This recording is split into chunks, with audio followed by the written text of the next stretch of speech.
trazê-lo aqui para minha tela. Ele, Pedro Di Marco, analista da Rich Capital, chegando aqui na nossa programação.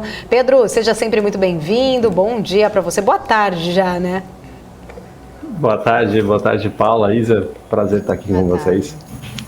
Obrigada. Pedro, queria começar a nossa conversa. A gente estava falando muito, né, agora há pouco, inclusive, estava falando com o Marco em relação ao IPCA, essa deflação, a questão do peso dos combustíveis, o quanto isso ajudou, e estávamos falando sobre petróleo. Queria aproveitar e entrar em relação neste assunto. Os preços do petróleo aí, a gente tinha visto nas últimas semanas caindo bastante, né? Nas últimas semanas a gente teve um impacto aí, mas retornou agora aos $100, principalmente o Brent aí agora conseguiu voltar aí na margem dos $100, colocando talvez aí em xeque talvez uma possível manutenção aí dos fortes resultados que foram apresentados pelas petroleiras nos últimos trimestres, né? A própria Arábia Saudita indicou que pode até cortar a produção para tentar retomar os preços, mas eu queria entender um pouquinho da sua visão, quais possíveis impactos que essa medida, né, caso ela realmente venha a se concretizar, pode trazer, pode gerar aí para o barril do petróleo? Será que de repente, né, a gente pode ter uma ideia de uma normalização dos preços até o cenário se estabilizar? Qual que é a sua visão?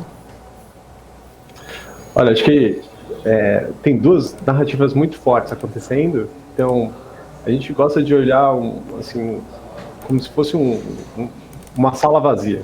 Então, aqui embaixo, a gente tem o piso. Esse piso é o quê? É a OPEC+.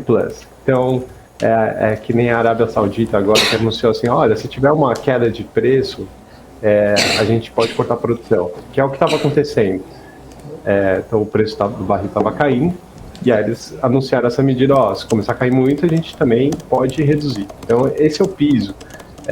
Só que acho que a mensagem pegou o mercado de surpresa, porque acho que eles anunciaram com outro propósito. Porque, em paralelo a isso, está sendo discutido um acordo com o Irã. Então, o Irã, lembra que o Irã tem um problema, assim, que eles querem fazer uma empresa nuclear, né, uma usina nuclear. E aí você tem que permitir que a ONU inspecione para eles terem certeza que esse enriquecimento de urânio está indo para gerar energia, né, e não para fazer uma bomba atômica. Então, eles têm que permitir que a ONU inspecione esse enriquecimento. Eles não podiam, então por isso tem um embargo desse petróleo. E aí volta essa discussão. Quando a Arábia Saudita falou isso, olha, talvez eu corte produção, mas é porque o Irã vai entrar, né? Então, eu acho que essa dinâmica. Então, eu acho que por isso que ontem, quando eles anunciaram a medida, pegou um pouco o mercado de surpresa, porque aí o mercado entendeu que é porque o preço do barril estava muito baixo, e hoje eu acho que deu uma arrefecida, né? Parou de subir por conta disso. Olha, não, na verdade, o que eu quis dizer ontem foi que se o Irã entrar, então é uma oferta adicional que entra. Talvez eu tenha que diminuir minha produção, assim, para equalizar a oferta e demanda. Então, acho que tem essa primeira narrativa, que é isso aqui, que é o tal do piso, né? Então, e o outro ponto, que é o teto, que é uma outra discussão, que é as reservas estratégicas dos Estados Unidos. Então, esse é um colchão que a gente tem, que é toda vez que o preço começa a subir, os Estados Unidos vai lá e vende essa reserva. Então, isso é o que tem feito muito preço nos últimos meses, que os Estados Unidos pegou, que era uma reserva estratégica importante, né? Assim, geralmente são 2 anos aí de demanda, assim, então os Estados Unidos não quer ficar na mão de ninguém, né?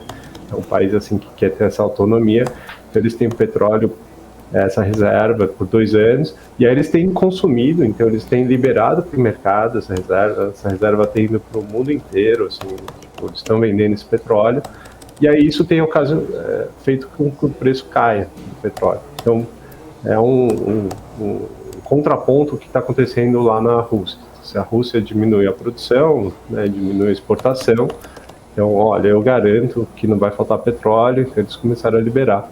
Então, basicamente é isso. Você tem o piso, que é a Arábia Saudita, OPEC+, né? Os maiores produtores de petróleo falando, olha, abaixo desse preço eu começo a tirar a produção. Mas se estiver muito acima, aí os Estados Unidos entra e começa a vender essa reserva. E lembrando também que nos Estados Unidos é um período crítico, porque em outubro a gente vai ter o Midterms Election, que é uma eleição importante para eles. E assim, nenhum político consegue ser eleito com o preço da gasolina tão alto, né? Então é uma coisa extremamente impopular, né? A gasolina bate direto no nosso bolso. Então acho que eles vão continuar soltando, assim, segurando o preço. Então a gente entende que deve ficar aí oscilando aí, perto de 80, 100 dólares. Então 80 o cara corta a produção e 100 dólares os Estados Unidos atua para vender reserva. Eu acho que é mais ou menos nesse piso-teto que eu falei, assim. Esses são os preços que a gente tem ideia, assim. E aí, acho que ano que vem, como não vai ter mais essa reserva, aí a gente fica nessa expectativa. Se o mundo crescer muito, aí o preço do petróleo vai subir. Assim, não tem como, porque não vai ter essa oferta. Então a gente está com essa nossa visão hoje da casa. Agora, Pedro, trazendo esse cenário, né, lá de fora internacional, aqui para o Brasil, eu queria entender do teu ponto de vista, a partir de quando, dizer quando seria muita pretensão, mas você acredita que a Petrobras tem hoje suporte para conseguir segurar essa oscilação do petróleo lá fora, porque realmente baixou bastante, a gente já está vendo um efeito muito positivo para o consumidor lá na ponta, né, com a queda do combustível, mas com esse cenário mudando lá fora, primeiro, qual que é a importância da gente ficar, né, acompanhando esse cenário lá fora para poder investir nesse setor? Acho que esse é um primeiro ponto para quem está nos assistindo, né, entender um pouco mais essa movimentação, e segundo, né, o impacto disso diretamente aqui, porque a gente acabou de de anunciar vários cortes, inclusive no preço da gasolina para as distribuidoras. Ótimo ponto. Acho que o maior estresse hoje da Petrobras é essa questão, porque quando você tem o governo no controle, ele quer suavizar o nosso bolso no fim do dia, né? Então ele não quer que o preço da gasolina suba na bomba de gasolina. Então, porque é extremamente impopular. Ele não consegue, desde do Temer, que foi feita a valorização de novo das leis das SAs, da lei das estatais, e foi feito esse acordo do PPI. Então, o preço do petróleo, do combustível, não pode ser subsidiado pela Petrobras. Se ela tiver que vender esse combustível, o petróleo, abaixo do preço de mercado internacional, o Tesouro, então o governo tem que indenizar a Petrobras. A gente tem visto isso, e isso que permitiu a empresa, né, assim, a empresa estava muito alavancada, quase quebrou, né, uma dívida absurda, assim, de mais de 1 trilhão, era uma coisa muito grande. Permitiu que ela chegasse hoje, que é uma empresa extremamente saudável, assim, geradora de caixa, paga um monte de dividendo, né? Assim, esse ano foi um pagamento, um dividendo absurdo. Então, assim, ela mudou. Então, essa governança tem que ser mantida, senão a empresa perde valor. Então, acho que esse é o primeiro ponto, assim, se a gente tiver algum movimento de valorização do petróleo, ou então desvalorização do real, né, isso pode ser extremamente prejudicial para ela. Até contrassenso a gente falar isso, mas geralmente uma empresa que é de commodity, quando a commodity vai para cima ou o seu câmbio desvaloriza, né, que é exportadora, é bom para a empresa. No caso da Petrobras é o contrário, porque você cria mais esse estresse político. E agora, boa parte do que foi feito agora foi por redução de imposto. Então, o LP 18, aí, que colocou o combustível como um bem essencial, junto com eletricidade, telefonia, fez, na verdade, esse teto de ICMS, né, da alíquota de ICMS. Então, esse bem fica, esse benefício social continua. Acho que agora a questão é realmente esse ponto de onde vai o preço da commodity e do câmbio, e é difícil estimar. Assim.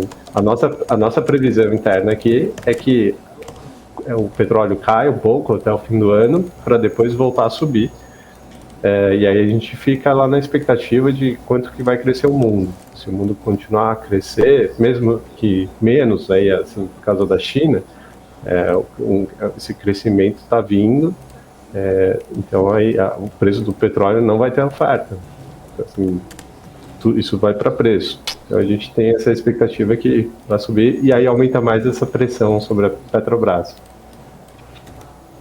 Perfeito. Acho que a Isa também tem perguntas, né, Isa? Pedro, eu queria falar sobre Prio, porque voltou a circular no mercado nessa semana, né? A possibilidade da Prio adquirir... Tá mutado o microfone da Isa, vamos lá.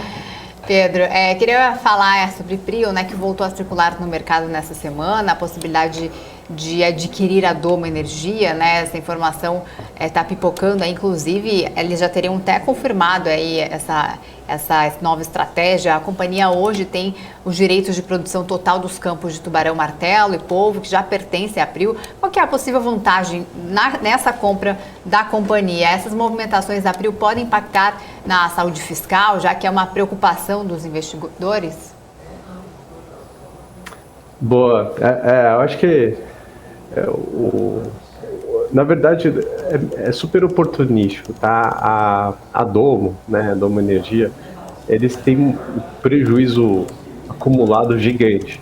Então, basicamente, seria você comprar uma empresa que tem esse prejuízo acumulado e aí você na verdade, faz uma incorporação reversa. Basicamente, seria o seguinte, você tem a Prio aqui e a Domo, na verdade, você casa assim que a Domo compra a PetroRio, né? Não é, mas seria o que seria feito. E aí você fica com esse prejuízo acumulado. Então, por alguns anos, você vai tendo esses créditos tributários. Então, você vai ter um pagamento aí de muito menos imposto. Então, essa é a opção que eles têm feito. E aí, a sinalização que eles deram para o mercado ontem, a gente só vai fazer isso se tiver um carimbo de algum juiz que fala, tudo bem, esse crédito vocês podem usar. Então, na verdade, você só está comprando um direito de pagar menos imposto. Então, essa é a conta que eles têm feito. E tem um pouquinho também a Domo, acho que tem 5% lá do campo, né? Então, assim, seria vantajoso também porque você já integra tudo de uma vez, simplifica a contabilidade. É um ganha-ganha, acho que seria essa a visão. Com esse anúncio que eles fizeram ontem, deu a entender que vai demorar um pouco, porque aí você vai esperar a decisão judicial primeiro. Tá certo, Pedro, quero agradecer, sempre um prazer recebê-lo aqui na nossa programação, fica aqui o convite para vir sempre, né, a casa aí tá sempre de portas abertas, até vi um post aí que você encontrou o Alex aí outro dia aí na rua aí, que próximo, fica o convite também para vir aqui presencialmente, obrigada, viu, sempre um prazer. Prazer é meu, viu, o Alex é uma figura demais, a gente troca muita figurinha. Demais, obrigada, grande Pedro Demarco, valeu, tchau, tchau. Até a próxima, tchau, tchau.